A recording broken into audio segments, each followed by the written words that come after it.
Hello students, हम लोग करने वाले हैं class 11 chemistry chapter number 2 structure of atom और एक्सरसाइज वाले क्वेश्चन हमारे चल रहे हैं। हम लोग क्वेश्चन नंबर 15 पर आ गए हैं, तो चलिए शुरू करते हैं। क्वेश्चन है, what is the maximum number of emission lines obtained when the excited electron of a hydrogen atom in n is equal to 6 drops to the ground state. Hydrogen atom है और ये उसका न्यूक्लियस, सिर्फ एक electron होता है और वो इलेक्ट्रॉन अभी सिक्स्थ ऑर्बिट या शेल में है। और कहते हैं कि वो वापस वन पे आएगा तो कितनी एमिशन पॉसिबल है। हमें पता है जब भी हाई टू लो लेवल पे आता है तो एमिट्स होती है लाइट रेज, तो वो कितनी लाइट रेज एमिट करेगा वो हमसे पूछा हुआ है। तो चलिए, अभी वो सिक्स पे है, तो सिक्स से क्या क्या पॉसिबिलिटीज हो सकती हैं। सिक्स से पॉसिबिलिटीज है कि वो फाइव पे आए, सिक्स से फोर पे, सिक्स से थ्री पे, टू पे, और ये भी हो सकता है कि डायरेक्टली वो फर्स्ट शेल में ही आ जाए। तो कितने एमिशन पॉसिबल हो गए? 1 2 3 4 5। तो यानी कि सिक्स से जो मैक्सिमम एमिशन जा सकते हैं वो फाइव हो गए। अब फाइव से बात करेंगे। फाइव से क्या क्या एमिशन पॉसिबल है, यहाँ पे लिखते हैं दोबारा फाइव। तो फाइव से पॉसिबिलिटी है कि फोर पे जाए, फाइव से थ्री पे भी जा सकता है, टू पे भी जंपिंग हो सकती है, और डायरेक्टली वन पे भी जंप कर सकता है। तो यानी कि फाइव वाले 1 2 3 4 टोटल कितने एमिशन पॉसिबल है? फोर एमिशन पॉसिबल है। अब सिक्स से बात हो गई, फाइव से बात हो गई, देन फोर। फोर से क्या क्या पॉसिबिलिटीज है? फोर से थ्री में जा सकता है, टू पे जंपिंग हो सकती है, या हो सकता है डायरेक्टली ग्राउंड पे चला जाए फोर्थ से। तो यानी कि यहाँ पर एमिशन पॉसिबल हो सकते हैं 1 2 3, यानी कि थ्री। नेक्स्ट वन, फोर से भी कैलकुलेट हो गया। अब थर्ड की बात करेंगे, यहाँ पे करते हैं। थर्ड से पॉसिबिलिटीज क्या है? या तो सेकंड पे जाए या फिर वन पे जाए। तो कितने पॉसिबल हो गए emission? Maximum to emission. Next is second.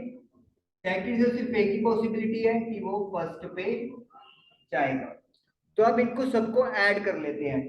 5 + 4 9, 3 12 14 15। तो इसका मतलब है कि मैक्सिमम एमिशन कितने निकल के आएंगे? 15 निकल के आ सकते हैं। इससे ज्यादा नहीं होंगे, इससे कम ही होंगे, क्योंकि सारे रूट तो वो फॉलो नहीं कर सकता।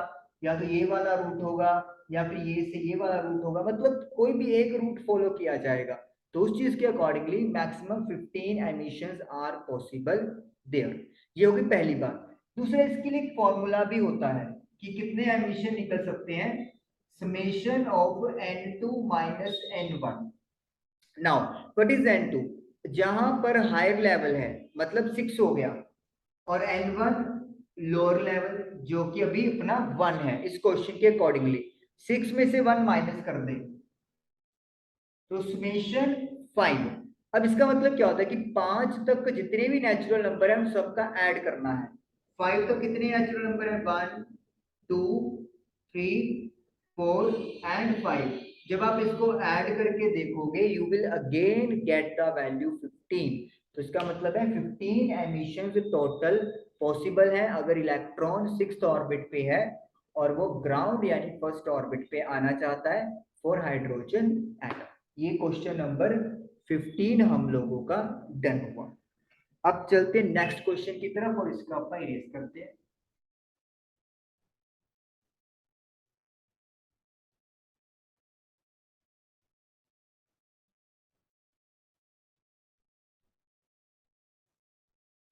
क्वेश्चन नंबर 16 है, the energy associated with first orbit in the hydrogen atom is -2.18 into 10⁻⁻18 joule पर एटम।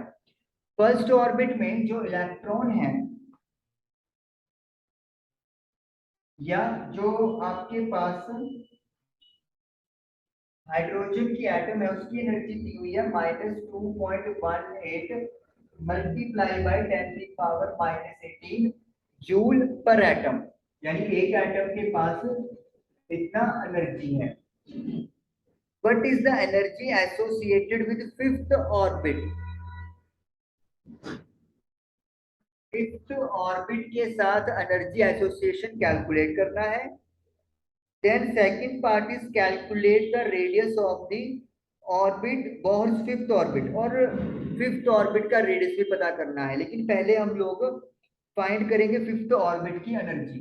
उसके लिए अपने पास एक फॉर्मूला है,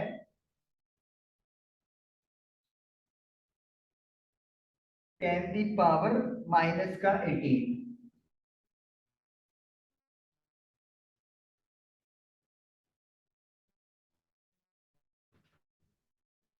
अपॉन n² जूल। किसी भी ऑर्बिट में हाइड्रोजन के लिए स्पेसिफाई कर रहे हैं अपन, अगर हमें एनर्जी फाइंड करनी है तो what is the formula for that? En is equal to -2.18 multiply by 10⁻⁻18 divided by n², यानी जिस ऑर्बिट की आप बात कर रहे हो उसके स्क्वायर से आप डिवाइड कर दोगे। नाउ मुझे 5 की बात करनी है, तो मैं यहां पर 5 का स्क्वायर लिख दूंगा।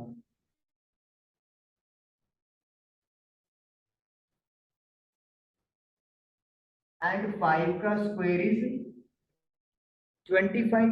5 का स्क्वायर 25 होता है। अब आप इस चीज को डिवाइड करेंगे, 2.18 डिवाइडेड बाय 25, तो -0.072 मल्टीप्लाई बाय 10⁻⁻18 जूल। ये हमारा आंसर आ गया। साइंटिफिक नोटेशन के लिए अगर हम लोग डेसिमल पॉइंट को आगे शिफ्ट करेंगे तो यहाँ पे 2 पावर कम हो जाएगी, तो मतलब -20 हो जाएगा। 8.72 मल्टीप्लाई बाय 10⁻⁻20 जूल। बिल्कुल, ये हमारा आंसर बिल्कुल सही आ गया। उसके बाद नेक्स्ट पूछा हुआ है, calculate the radius of the Bohr's fifth orbit. हमें फिफ्थ ऑर्बिट में, मतलब जैसे सपोज करो ये आपका न्यूक्लियस है, first shell, second, third, fourth and fifth. तो यहाँ पे इस ऑर्बिट का हमसे रेडियस पूछा गया है हाइड्रोजन एटम के लिए, जिसमें एटॉमिक नंबर 1 होता है। तो उसके लिए पहले फॉर्मूला लिखेंगे हम लोग, इसको आप इरेज कर देते हैं।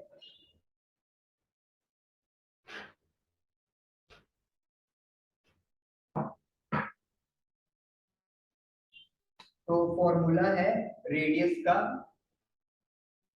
किसी nth ऑर्बिट में 0.529 मल्टीप्लाई बाय n²। n मतलब किस ऑर्बिट की आप बात कर रहे हो, और जो यूनिट है वो आर्मस्ट्रॉन्ग है यहाँ पर। तो हम लोग तो फिफ्थ ऑर्बिट की बात कर रहे हैं, तो 5 पुट कर देंगे n, और 5 का स्क्वायर, एंड यू नो 5 का स्क्वायर 25 होता है। तो अब आप इसको क्या कर लेंगे, इसको सॉल्व कर लेंगे।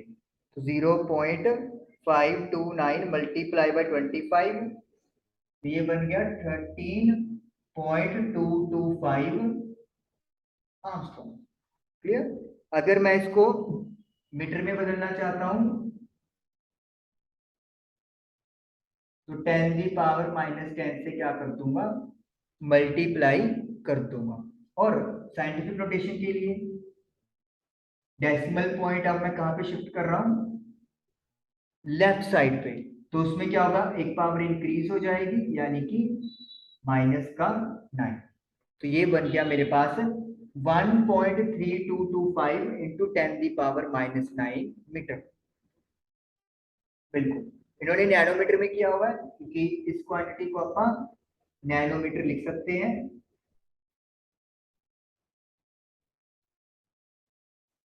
ये नैनोमीटर बन, तो मर्जी है आपकी, आप कर भी सकते हो या फिर इधर भी लीव आउट कर सकते हो। तो ये हमारे पास 2.16 का दूसरा पार्ट भी इजीली डन हुआ।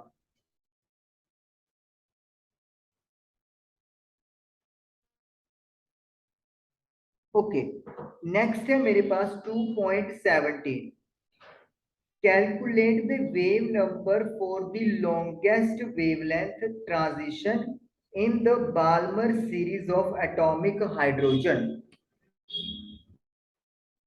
सबसे पहले तो बाल्मर सीरीज की बात हो गई है। बाल्मर सीरीज का मतलब क्या है कि जो इलेक्ट्रॉन है वो कहाँ पे है, सेकंड ऑर्बिट या सेकंड शेल में है। उसके बाद उन्होंने बात की लॉन्गेस्ट वेवलेंथ।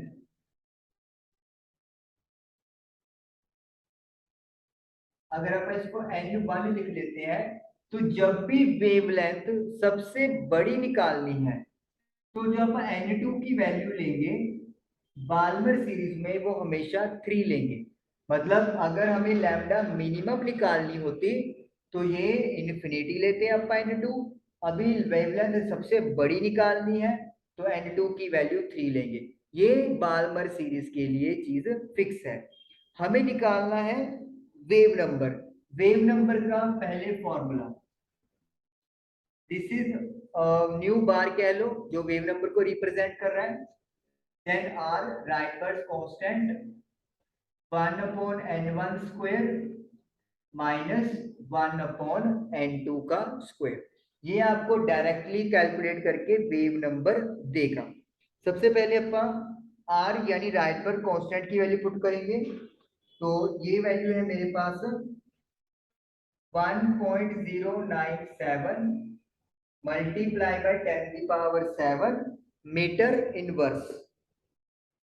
जैसे बताया N1 की वैल्यू बार्बर सीरीज के लिए 2 होगी और N2 की वैल्यू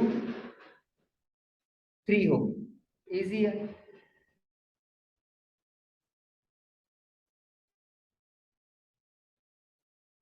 1/4 माइनस 1/9, तो ये हमारे पास डन हो गया। उसके बाद इसको सॉल्व करेंगे अपन, इधर ही कर देते हैं। चलो इधर साइड में कर लेते हैं, स्पेस है। 1.097 एलसीएम 36 आ जाएगा। 36 एलसीएम लेकर 9 माइनस 4, तो 9 में से 4 गए 5 अपॉन 36 मल्टीप्लाई बाय 10⁻⁷। अब अपन इसको सोल्व कर लेंगे। 1.097 मल्टीप्लाई बाय 5 डिवाइड बाय 36, तो ये मेरे पास आ गया है 0.1523 मल्टीप्लाई बाय 10⁻⁷। साइंटिफिक नोटेशन के लिए डेसिमल पॉइंट उधर शिफ्ट होगा, तो जो एक पावर है वो कम हो जाएगी। तो इसका मतलब क्या है, 6 आ गया यहाँ पे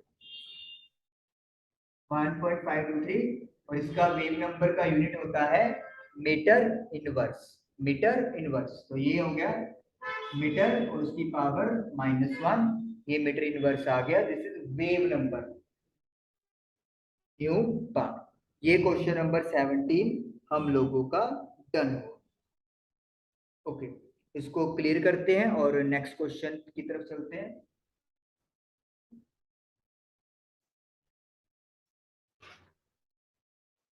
क्वेश्चन नंबर 18 क्या कह रहे हैं देखिए। What is the energy in joules required to shift the electron of the hydrogen atom from the first orbit to the fifth orbit? हमें इलेक्ट्रॉन्स को कितनी एनर्जी चाहिए जूल्स में ये पता करनी है। अगर इलेक्ट्रॉन को पहले ऑर्बिट से फिफ्थ ऑर्बिट में शिफ्ट करना है, यानी कि अभी वो फर्स्ट शेल में है और आपको वो फिफ्थ में शिफ्ट करना है, तो जाहिर सी बात है इलेक्ट्रॉन को एनर्जी चाहिए। तो वही पूछ रहे हैं कितनी एनर्जी इलेक्ट्रॉन को चाहिए। चलिए देखते हैं कितनी चाहिए। सबसे पहले En का फॉर्मूला,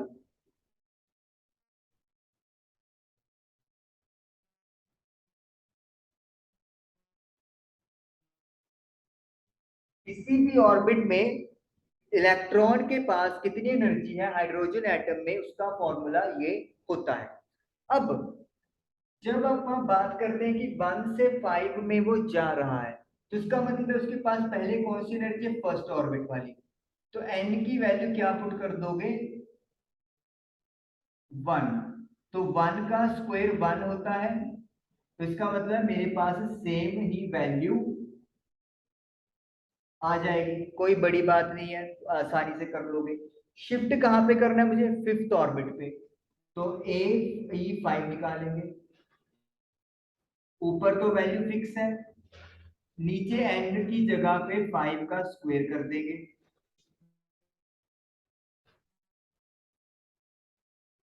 5 का स्क्वायर 25 होता है, तो मतलब अब अपन डिवाइड करने वाले हैं 2.18 को 25 से, तो आई एम गेटिंग 0.0872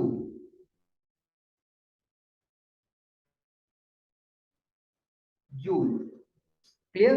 अब हमें निकालना है कि कितनी एनर्जी चाहिए, तो उसका फॉर्मूला क्या है, डेल्टा ई कैसे निकालेंगे, final energy minus initial energy, जहां पे पहुंचाना चाहते हैं उसमें से स्टार्टिंग वाली एनर्जी माइनस करेंगे। तो E5 की वैल्यू क्या है, -0.072, एंड E1 की वैल्यू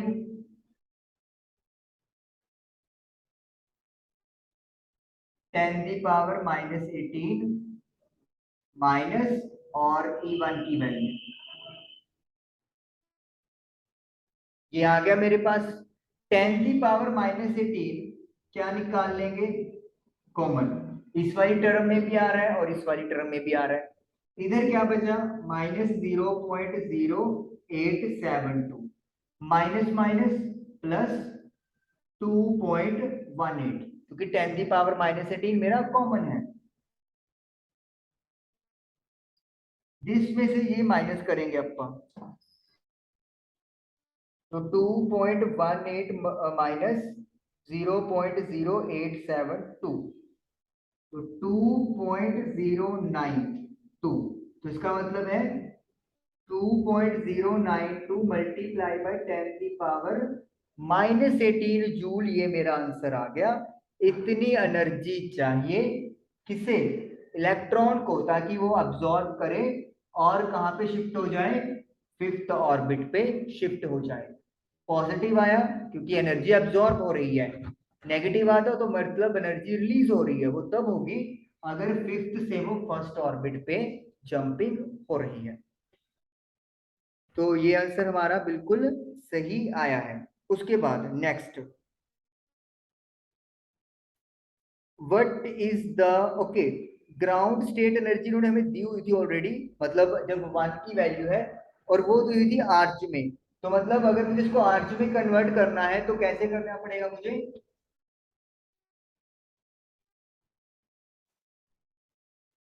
जूल में कितने अर्ज होते हैं, 10⁻⁷, तो जो मेरी जूल में वैल्यू आ रही है उसे 10⁻⁷ से मैं क्या कर दूंगा, मल्टीप्लाई कर दूंगा, तो 2.092 multiply by 10⁻⁻11 arch, ERGS।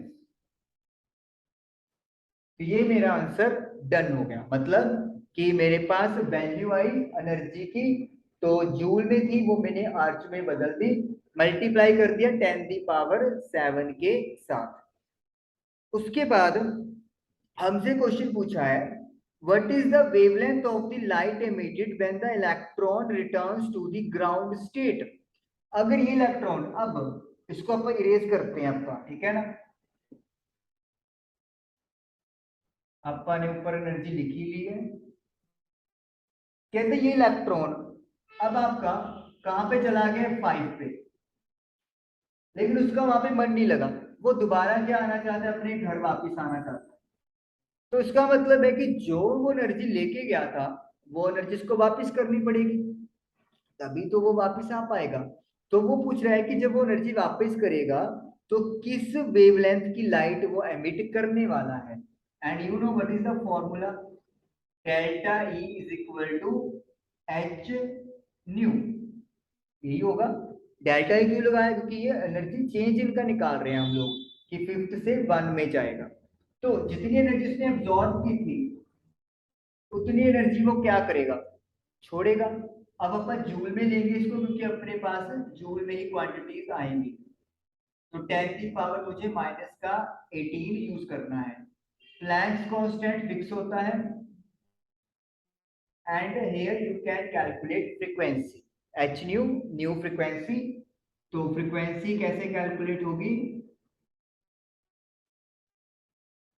6.6 multiply by 10 की पावर -34 से डिवाइड करके। चलो डिवाइड करते हैं अपन, 2.097 डिवाइडेड बाय 6.6,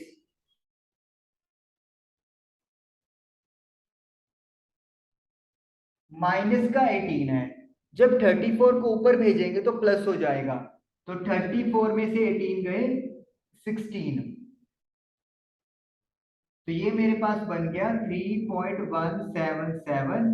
इधर पावर क्या हो जाएगी, कम हो जाएगी, 15 चेक करना मैं एक बार। ओके, इसमें तो उसे सेंटीमीटर में दे दिया। ओके, तो फ्रीक्वेंसी निकल गई, जस्ट अ मिनट। 3177 अपॉन 1000, ठीक है, सही है। तो ये मेरा हर्ट्स आ गया। तो फ्रीक्वेंसी मेरी कैलकुलेट हो गई है, लेकिन मुझे कैलकुलेट लैम्डा यानी वेवलेंथ करनी है। तो वेवलेंथ कैसे कैलकुलेट करेंगे अपन,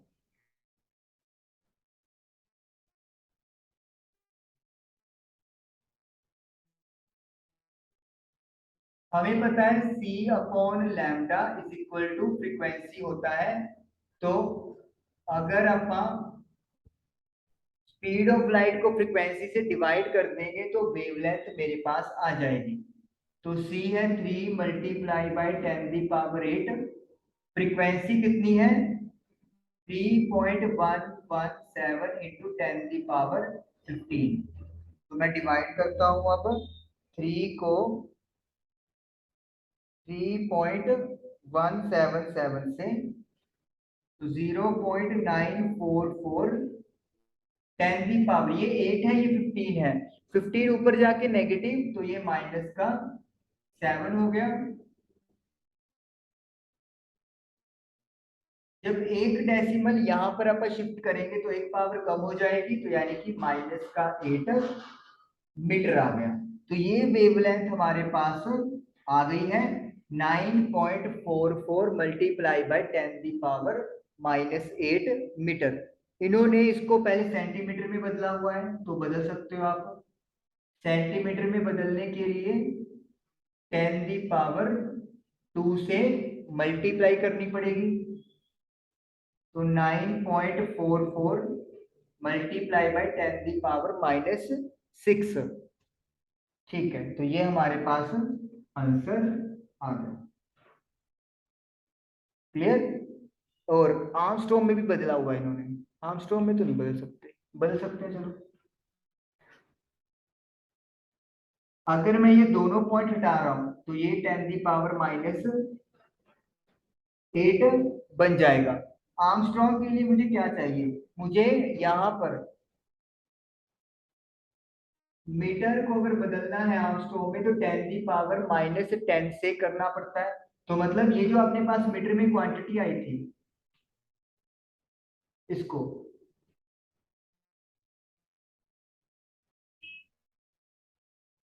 10 दी पावर -10, ठीक है। इसमें अपा +10, क्योंकि आपा बड़ी से छोटी में जा रहे हैं तो वैल्यू बढ़ेगी, तो 10 दी पावर 10 से मल्टीप्लाई कर देंगे ताकि ये आर्मस्ट्रॉन्ग के अंदर कन्वर्ट हो जाए। तो 9.44 मल्टीप्लाई बाय 10 दी पावर 8 में से 10 में से 8 गया 2, या फिर अगर ये पॉइंट हटा देंगे तो नीचे 100 आ जाएगा, ये कट जाएगा, तो 944 आर्मस्ट्रॉन्ग हमारा आंसर आ गया। इनका आंसर 951 आ रहा है। उसकी वजह यह है कि इन्होंने जो प्लैंक्स कांस्टेंट लिया था एच, उसकी वैल्यू थोड़ी ज्यादा एक्सटेंड करके ली हुई 6.626, और थोड़ा बहुत फर्क कैलकुलेशन का आ जाता है, कोई बड़ी बात नहीं है। तो ये हमारा आंसर आ गया। मेथड सेम रहेगा, बात तो ये है। तो मतलब आपका मीटर में आंसर आ गया। इसको सेंटीमीटर में बदलना है तो 100 से मल्टीप्लाई कर दो, आर्मस्ट्रॉन्ग में बदलना है तो 10 से मल्टीप्लाई कर दो, आपका आंसर आ जाएगा। तो क्वेश्चन नंबर 15, 16, 17 और 18 आपके डन हुए। आई होप आपको समझ में आए होंगे। Thank you for watching the video.